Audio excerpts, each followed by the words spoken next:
when load is connected.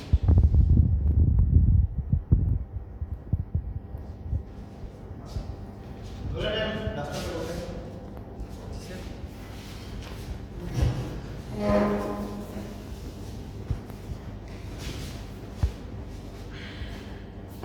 তো define হচ্ছে terminal voltage when load is connected. Suppose আমি লোডটাকে খুলে ফেললাম, ওপেন সার্কিট করে দিলাম। তো ওপেন সার্কিট যখন করে দিব তখন কোনো কারেন্ট কি ফ্লো করবে? তো IA টা 0 হয়ে যাবে, রাইট? IA 0 হয়ে যাবে। আর তখনই টার্মিনালের ভোল্টেজ কত হবে? যখন ওপেন সার্কিট তখন IA 0 হয়ে যাবে, তখন কারেন্ট ফ্লো হবে না। তো এইখানের ভোল্টেজ ড্রপ এবং এইখানের ভোল্টেজ ড্রপ 0 হয়ে যাবে। তো ইনপুটে যেটা EA ভোল্টেজ যেটা সেটাই আমরা টার্মিনালে পাবো।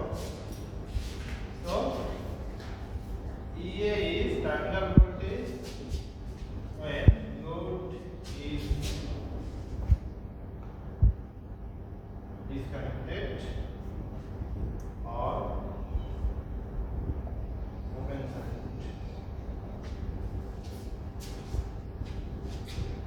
So এখানে দেখেন যখন ওপেন সার্কিট অবস্থায় আমরা EA পাচ্ছি আর লোডেড অবস্থায় আমরা V5 পাচ্ছি, এই দুইটা ভোল্টেজ তো সমান না, তাই না?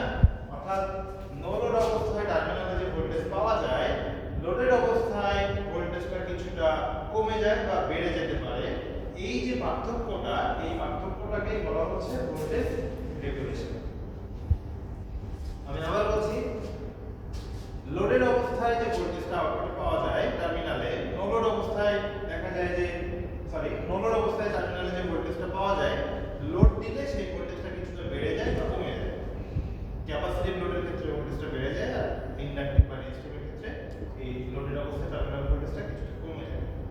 সো নো লোড থেকে লোডেড অবস্থার ভোল্টেজের এই যে পার্থক্য, এটাকে বলা হচ্ছে ভোল্টেজ রেগুলেশন। ঠিক আছে? সো এই ভোল্টেজ রেগুলেশনের ইকুয়েশন পার্সেন্টেজ আকারে এটাকে প্রকাশ করা হয়। পার্সেন্টেজ ভোল্টেজ রেগুলেশন মানে হচ্ছে পার্সেন্টেজ V ডট R। এটা হচ্ছে no load voltage open circuit voltage, এটা সার্কিট নো লোড দিতে অসুবিধা আছে, open circuit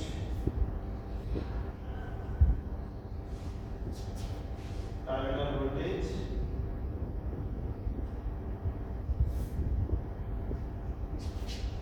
minus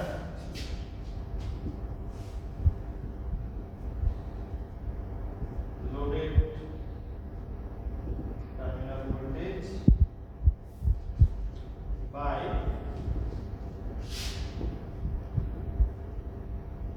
loaded terminal voltage into 100। এখন ওপেন সার্কিট টার্মিনাল ভোল্টেজকে আমরা কি বলছি? EA। আর লোডেড টার্মিনাল ভোল্টেজকে আমরা বলতেছি V5 divided by V5 into 100। ছেলেজা সাহেব ওনার বইতে উনি EA কে E নট বলেছে যেহেতু একটা ওপেন সার্কিট, তারপরে V5 কে বলেছে V। তো এটাকে আমরা এভাবে লিখতে পারি, আবার এভাবে লিখতে পারি, যে কোনো ওয়েতে আপনারা লিখতে পারেন। So this is voltage regulation. Clear?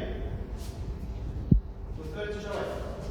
এখন এই ভোল্টেজ রেগুলেশনটা দেখেন, এইখানে যদি EA যদি V5 থেকে বড় হয় তাহলে ভোল্টেজ রেগুলেশন পজিটিভ হবে, বাট যদি EA থেকে V5 টা বড় হয়ে যায় তাহলে ভোল্টেজ রেগুলেশন কি হবে? নেগেটিভ হবে। ঠিক আছে? তো এই ভোল্টেজ রেগুলেশন পজিটিভ হয় হচ্ছে ইন্ডাকটিভ এবং রেজিস্টিভ লোডের ক্ষেত্রে। ইন্ডাকটিভ ফেল এবং রেজিস্টিভ লোডের ক্ষেত্রে দেখা যায় যে EA V5 থেকে বড় হয়। বাট ক্যাপাসিটিভ লোডের ক্ষেত্রে যখন C লোড থাকে, যখন ক্যাপাসিটিভ লোড থাকে, তখন ভোল্টেজ রেগুলেশনটা হয়ে যায় নেগেটিভ। কেন হয়ে যায়? কারণ তখন EA থেকে V5 টা বেশি হয়ে যায়। কেন EA থেকে V5 টা বেশি হয়ে যায়? এখানে তো EA দিচ্ছেন, এখানে ড্রপ হচ্ছে, এখানে ড্রপ হচ্ছে, তাহলে এই V5 টা আসলে এর থেকে ছোট হওয়া উচিত। সাধারণ ক্ষেত্রে নরমাল চোখে যা দেখতে পাচ্ছি EA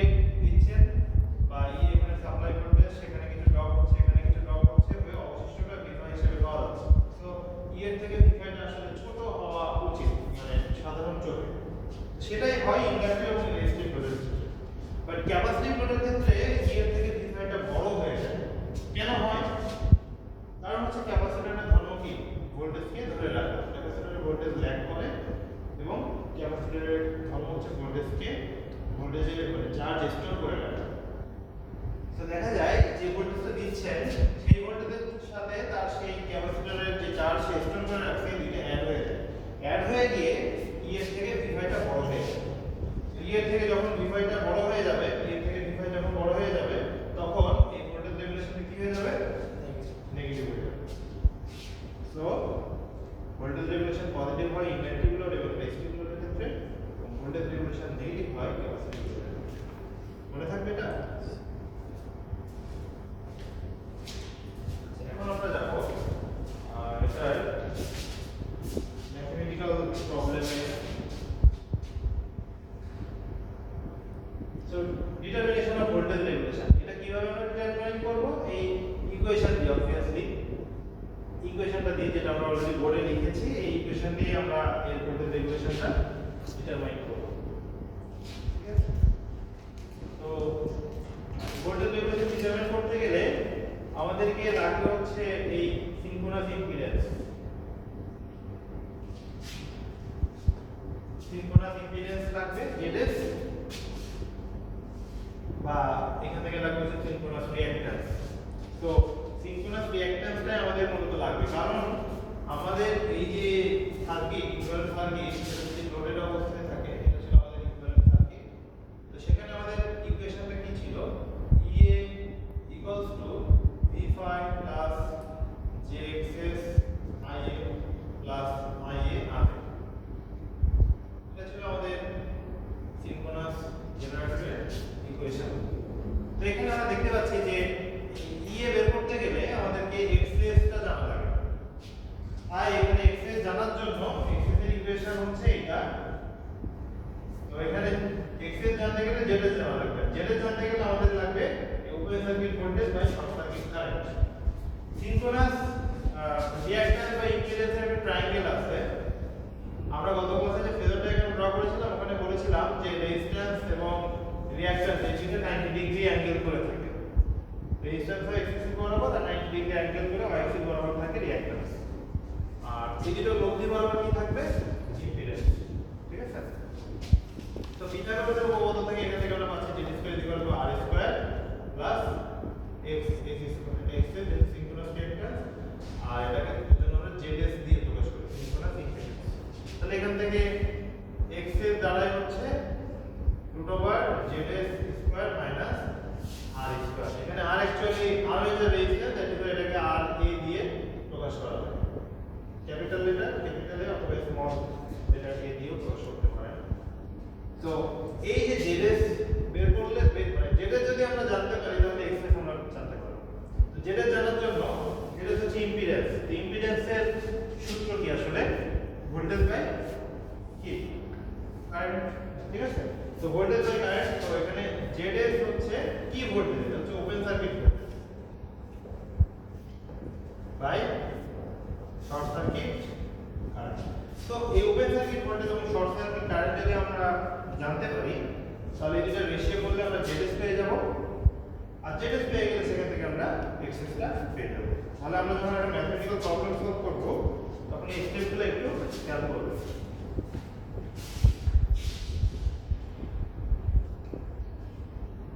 আমাদের প্রবলেম করতেছে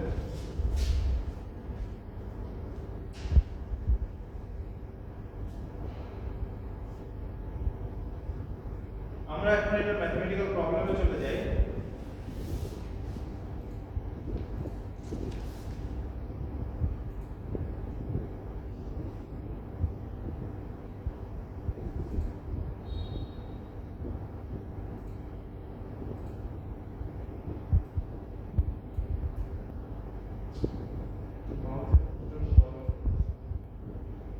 হ্যাঁ, ম্যাথের কোশ্চেনটা কি বোঝা যাচ্ছে?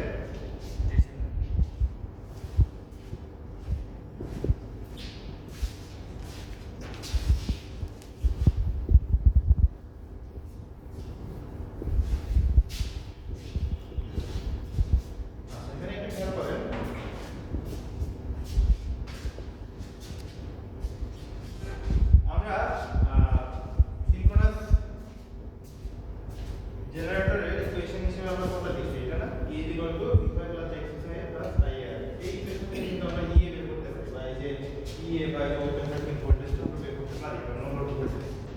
এখন এই থেরেজা সাহেব উনি কোন একটা ইকুয়েশন এখানে লিখেছেন।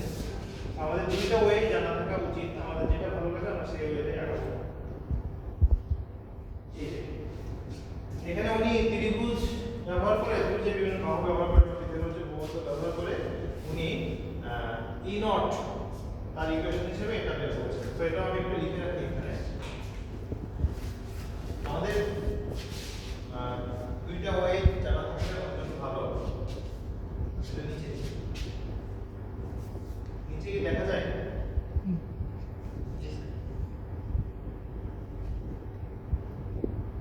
cos phi বা cos theta যে কোনো একটা হতে পারে I r a square b cos phi plus I r a square plus b sin phi plus I x s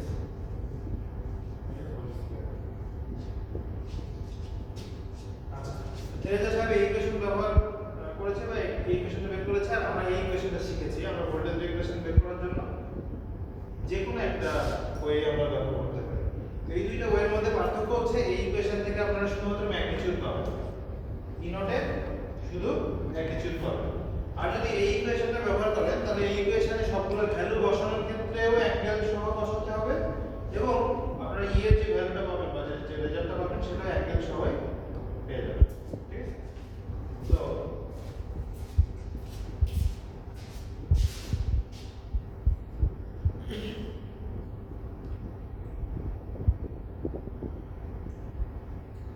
এখানে তাহলে কি বলছে আমরা একটু দেখি। এখানে একটাতে বলছে থেরেজার ওয়ের একটা एग्जांपल 7.21 এখানে বলছে যে 100 kVA। তো kVA আসলে কি পাওয়ার এটা কি বলতে পারবেন? kVA হচ্ছে রিয়েল পাওয়ার না রিঅ্যাক্টিভ পাওয়ার? অ্যাপারেন্ট পাওয়ার না। ভেরি গুড, এটা হচ্ছে অ্যাপারেন্ট পাওয়ার। পাওয়ার ট্রায়াঙ্গেলের সম্পর্কে আমাদের একটু নলেজ থাকা উচিত। এটা হচ্ছে রিয়েল পাওয়ার, এটা হচ্ছে রিঅ্যাক্টিভ পাওয়ার আর এটা হচ্ছে অ্যাপারেন্ট। এর ইউনিট হচ্ছে VA, কিউ এর ইউনিট বা রিঅ্যাক্টিভ পাওয়ারের ইউনিট হচ্ছে VAR আর রিয়েল পাওয়ারের ইউনিট হচ্ছে ওয়াট। ঠিক আছে? তো এই তিনটার মধ্যে রিলেশন হচ্ছে AC square = P square plus Q square. এছাড়াও প্রত্যেকের আলাদা আলাদা ইকুয়েশন আছে। AC = 3 V phi I phi এর কমপ্লেক্স কনজুগেট যদি অ্যাঙ্গেল সহ বের করতে চান না, ম্যাগনিটিউড হলে তো শুধুই ম্যাগনিটিউড, কোনো কমপ্লেক্স কনজুগেট হবে না, বা √3 VL IL এর কমপ্লেক্স কনজুগেট। P এর ইকুয়েশন হচ্ছে 3 V phi I phi cos theta √3 VL IL cos theta। Q এর ইকুয়েশন হচ্ছে 3 V phi I phi sin theta √3 VL IL sin theta। তাহলে এখানে A এর দেওয়া আছে given S = 100 kVA বা 100 3 VA। সবসময় SI ইউনিটে নেওয়ার চেষ্টা করবেন। V হচ্ছে 3000 ভোল্ট। তো এখানে লাইন ভোল্টেজ না ফেজ ভোল্টেজ বলা নেই, তো এটাকে আমরা লাইন ভোল্টেজ বলি। কোনো কিছু বলা না থাকলে সেটাকে লাইন ভোল্টেজ বলবেন। তো এটা বলছে TV star connected. Star connected মানে কি এখানে লাইন ভোল্টেজ এবং ফেজ ভোল্টেজ কি ডিফারেন্ট না?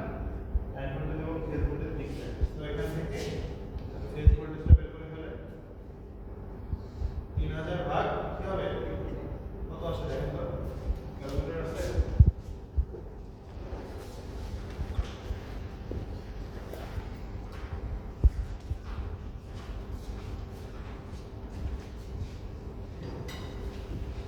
So 1732.05. 1732.05 05. ভোল্ট। এটা বলছে হ্যাজ ইফেক্টিভ আর্মেচার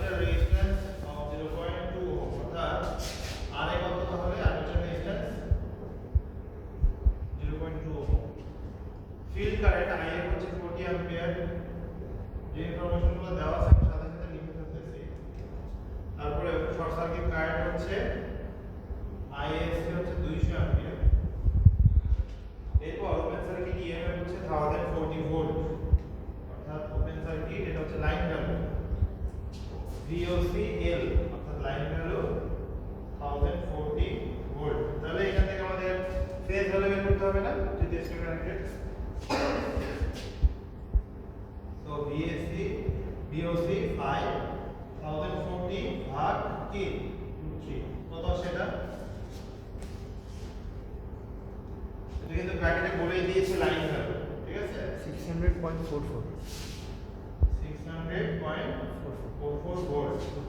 আচ্ছা, calculate the full load regulation at 0.8 power factor lagging and 0.8 power factor leading, অর্থাৎ ভোল্টেজ রেগুলেশন বের করতে বলেছে। মাত্র আজকে যে টপিকটা আমরা শিখতেছি এই টপিকে ভোল্টেজ রেগুলেশনটা বের করতে বলেছে। সো এখানে শর্ট সার্কিট কারেন্ট এবং ওপেন সার্কিট ভোল্টেজ দেওয়া আছে, তাহলে আমরা এখান থেকে কি ইম্পিডেন্স পেয়ে যাব না? সিরিজ ইম্পিডেন্স যেটা ওপেন সার্কিট ভোল্টেজ, অবশ্যই এটা কিন্তু পার ফেজ। আর শর্ট সার্কিট কারেন্ট যেটা 200 অ্যাম্পিয়ার, এটা লাইন না ফেজ বলে দেয় না, তো এটাকে আমরা ফেজ নিব না লাইন হিসেবে নিব? Line. লাইন হিসেবে নিব। Very good. তো এটা তো স্টার কানেক্টেড, তার মানে কি লাইন ধরে ফেজ ধরে সমান, তাহলে এটাই আমরা এখানে বসাই দিতে পারবো। তাহলে কত? 600.44 ভাগ ISC কত? 200। কত আসে দেখেন তো? 3.00. 3.002। 002.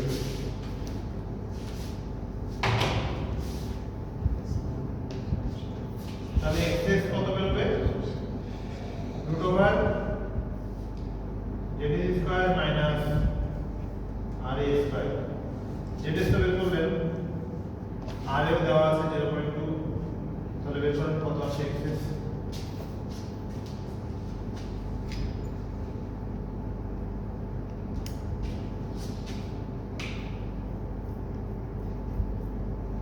$2.99. 2.99 ওহম। এক্সএস হচ্ছে 2.99 ওহম। আচ্ছা, এখন আমাদেরকে বলছে percentage voltage regulation at 0.8 power factor lagging. তাহলে প্রথমে cos 0.8 পাওয়ার ফ্যাক্টর ল্যাগিং এর জন্য করি। এখানে cos থিটা কত? 0.8। তাহলে থিটা কত দাঁড়াবে? cos ইনভার্স 0.8 কত দাঁড়ায়? কত এটা দেখেন তো থিটা? 36.87. 36.87। ঠিক আছে? এখন আমাদেরকে ভোল্টেজ রেগুলেশন বের করতে হবে, তো তার জন্য আমাদেরকে প্রথমে আগে ইএ বের করে ফেলতে হবে। তো ইএ ইকুয়েশনটা আমরা লিখে ফেলি। ইএ ইকুয়াল টু ওই যে আমরা ইকুইভ্যালেন্ট সার্কিটের নিচে ইকুইভ্যালেন্ট ইকুয়েশনটা লিখছি, ওইটাই আমরা ব্যবহার করব। EA equal to V5 plus JXS IA plus IA। তো V5 এখানে কত পেয়েছিলাম আমরা? এই যে 1732 পয়েন্ট। IA কি বের করেছি? IA বের করা হয়নি, তো IA বের করতে হবে। তো IA বের করার জন্য আমাদের এখানে পাওয়ার দেওয়া আছে, ভোল্টেজ দেওয়া আছে, তাহলে আমরা এখান থেকে IA বের করে ফেলি। এই যে এই ইকুয়েশন ব্যবহার করব। সো IN ইকুয়ালস টু কি দাঁড়াবে? এটা তো আমাদের লাইন ভ্যালু দিয়ে করলে আমরা এই ইকুয়েশন ব্যবহার করতে পারবো, আর ফেজ ভ্যালু দিয়ে করলে আমরা এই ইকুয়েশন ব্যবহার করতে পারবো। তো যেটা একটা করলেই হবে। তো এখানে S ভাগ √3 VN, আমি এই ইকুয়েশনটা ব্যবহার করছি। তো S হচ্ছে √3 VL কত? 3000। কত আসে দেখেন তো?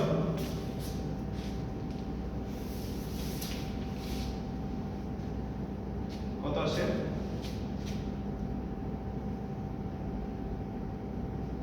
19.25 অ্যাম্পিয়ার। এখন এটা তো স্টার কানেক্টেড, তার মানে লাইন কারেন্ট এবং ফেজ কারেন্ট সমান। তো এই কারেন্টটাকে আমরা বলতে পারি ফেজ কারেন্ট। আর ফেজ কারেন্টই আমরা জানি সবগুলা মানে আর্মেচারের ভিতর দিয়ে যায়। তো আর্মেচার কারেন্টকে আমরা ফেজ কারেন্ট করি।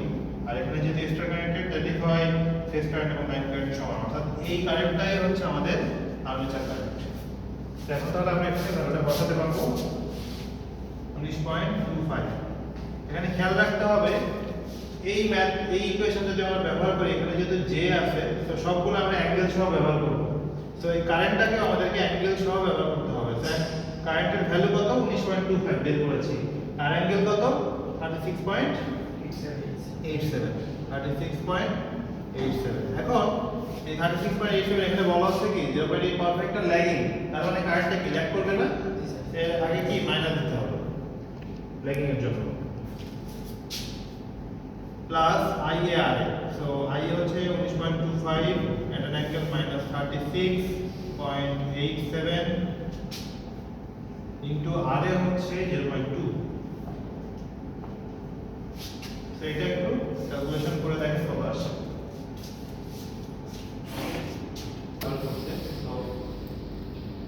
আমাদের কাছে দুইটা ওয়ে দেওয়া থাকলো, একটা তো বইয়ে করাই আছে আর একটা আমি দেখিয়ে দিচ্ছি। সো রেজা সাহেবের ইকুয়েশন থেকে তার অ্যান্সার আসছে 1768, কিন্তু আমি বলেছিলাম এই ইকুয়েশন ব্যবহার করলে কোনো অ্যাঙ্গেল পাবেন না, শুধু ম্যাগনিটিউড পাবেন।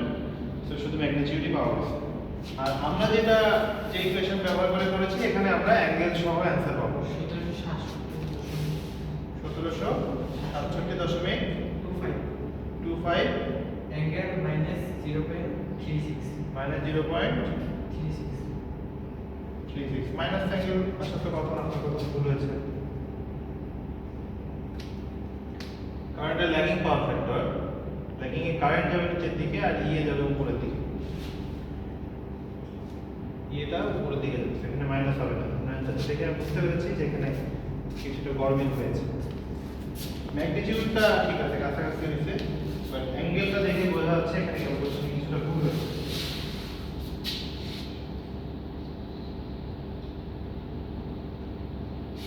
আমার কাছে একটা ক্যালকুলেটর দিবেন কেউ? ক্যালকুলেশন করেছিলেন ওখানে কিছুটা ভুল আছে, তো এটা হবে 0.23 at an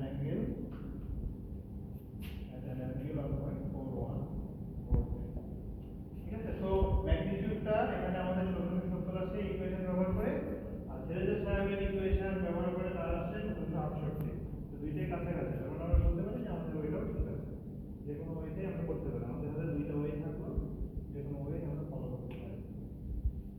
তো ভোল্টেজ রেগুলেশন আমাদের বের করতে হবে। তো ভোল্টেজ রেগুলেশন কত 1770.23 মাইনাস এই 1732.05 ডিভাইডেড বাই 1732.05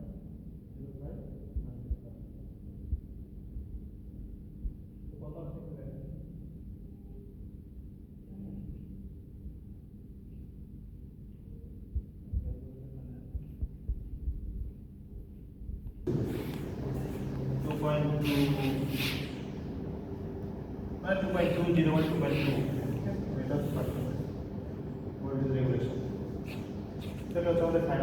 আমাদের এই অ্যান্সারটা কিন্তু বইয়ের সাথে মিলে গেছে, ঠিক আছে।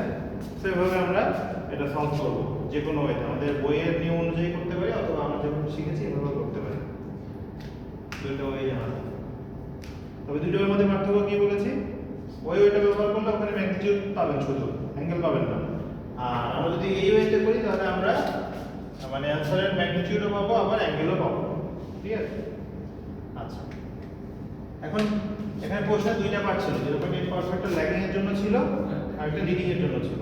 তো লিডিং এর জন্য কি হবে, লিডিং এর জন্য যদি আমরা করি তাহলে লিডিং এর জন্য এখানে অ্যাঙ্গেল সব নিয়ম সব সেম, জাস্ট অ্যাঙ্গেল এই জায়গায় কি হবে প্লাস হয়ে যাবে, ঠিক আছে, প্লাস হয়ে যাবে। তো প্লাসের জন্য করলে এই অ্যান্সারটা কত আসে বের করেন, এটা এখানে মাইনাসে থাক, যেটা ল্যাগিং এর জন্য করেছিলাম। প্লাসের লিডিং এর জন্য এই অ্যাঙ্গেলগুলো শুধু প্লাস বসায় দেখেন কত আসে ই এর ভ্যালু।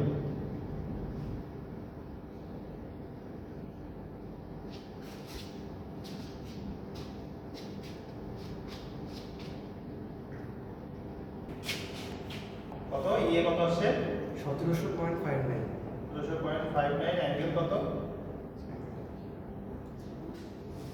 1.62 1.624 সো ম্যাগনিটিউড হবে 1701.28 বলে তো 17.5 স্যার পোলারিটি আমরা চেঞ্জ করছি তাহলে অ্যাঙ্গেল থেকে 1.62 আর ম্যাগনিটিউড 1701 1701.28 সরি 2.28 তো ভোল্টেজ ইকুয়েশন বের করে ফেলেন 1701.28 মাইনাস 1732.05 ডিভাইডেড বাই 1732.05 ইনটু 100%। এটা দেখবেন নেগেটিভ আসবে এই ভোল্টেজ রেগুলেশন, কারণ এটা হচ্ছে লিডিং পাওয়ার ফ্যাক্টরের জন্য করছি, that means capacitive load.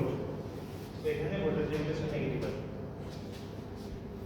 minus 1.77 minus 1.77। 77 এখানে হয়েছিল মাইনাস 1.8, আমাদের আসছে মাইনাস 1.77, which is similar, তো আমাদের এটা ঠিক আছে। তো এটা হচ্ছে আমাদের ফাইনাল অ্যান্সার। বুঝতে পেরেছি সবাই? বুঝতে পেরেছি? কোনো কোশ্চেন আছে আমাদের? এরপর আমরা সেকেন্ড ম্যাথডে চলে যাই।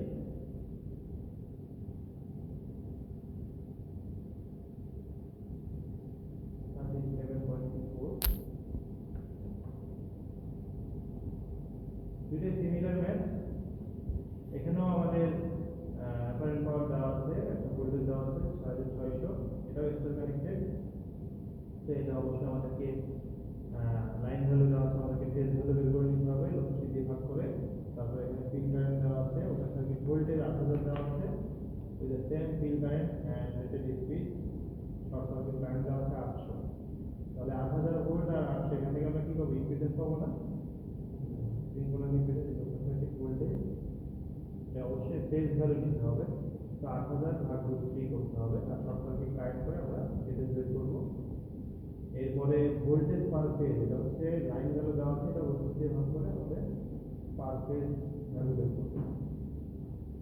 এরপরে বলা হচ্ছে at the rated full load the resistance drop is 3%। তো এইটা কি? এটা নতুন, আগে ম্যাথে ছিল না।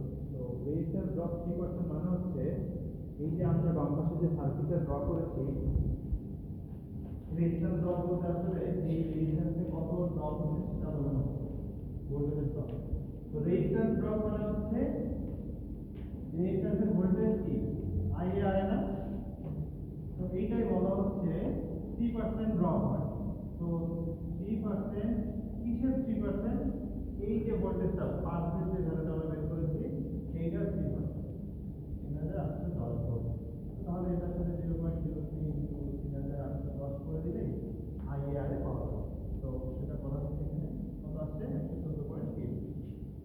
ঠিক আছে। আর আইটা আমরা কিভাবে বের করব? আইটা হচ্ছে এখানে আমাদের ভোল্টেজ এটা আছে, আগে আমরা আগের ম্যাথে কিভাবে করেছিলাম, এসকে আমরা এই ভোল্টেজ দিয়ে ভাগ করে আমরা কারেন্ট বের করেছিলাম। একইভাবে এখানেও বের করা হচ্ছে, দেখেন 6000 ইনটু 10 ডিভাইড বাই √3 ইনটু 6000। এর আগের ম্যাথে আমরা কিন্তু এভাবেই করেছি।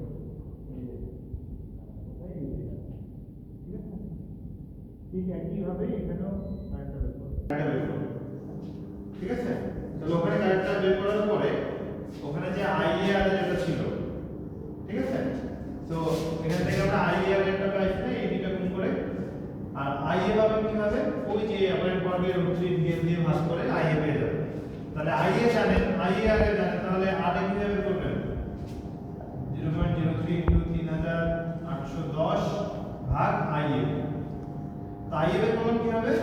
তো বললাম এই অ্যাপারেন্ট পাওয়ার √3 দিয়ে ভাগ করে আইএ বের করবেন। তো এই ভ্যালুটাকে আইএ এর ভ্যালু দিয়ে ভাগ করলে আপনি আর পেয়ে যাবেন।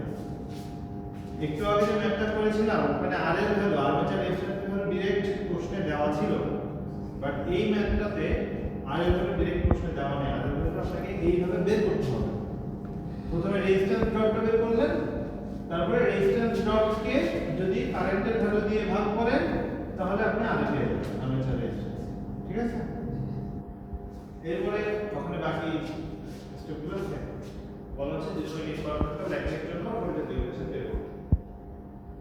তো আমরা কোন ইকুয়েশন ব্যবহার করব? এই ইকুয়েশন ব্যবহার করে আমরা প্রথমে ইএ বের করব, তারপরে ভোল্টেজ রেগুলেশন বের করব। ঠিক আছে। পরে বলতেছে তো দুইটা ম্যাথই সিমিলার, জাস্ট পরের ম্যাথটাতে ডিরেক্ট আর্মেচার রেজিস্ট্যান্স ভাবে দেওয়া নেই, যেটা আগের ম্যাথে ছিল। পরের ম্যাথে আর্মেচার রেজিস্ট্যান্স আমাদেরকে এইভাবে বের করতে হবে। আর্মেচার রেজিস্ট্যান্স ড্রপ বের করে সেখান থেকে বের করতে হবে আর্মেচার রেজিস্ট্যান্স। ক্লিয়ার? বুঝতে পেরেছেন? আর পরের ম্যাথটাতে শুধু 0.8 ল্যাগিং এর জন্য বের করতে বলা হয়েছে, অর্থাৎ শুধু এই পার্ট এই পর্যন্ত। হিটিং এর জন্য আর বের করতে বলা হয়নি। হিটিং এর জন্য বের করতে বললে আমরা কি করব? অ্যাঙ্গেলটা প্লাস করে দেব।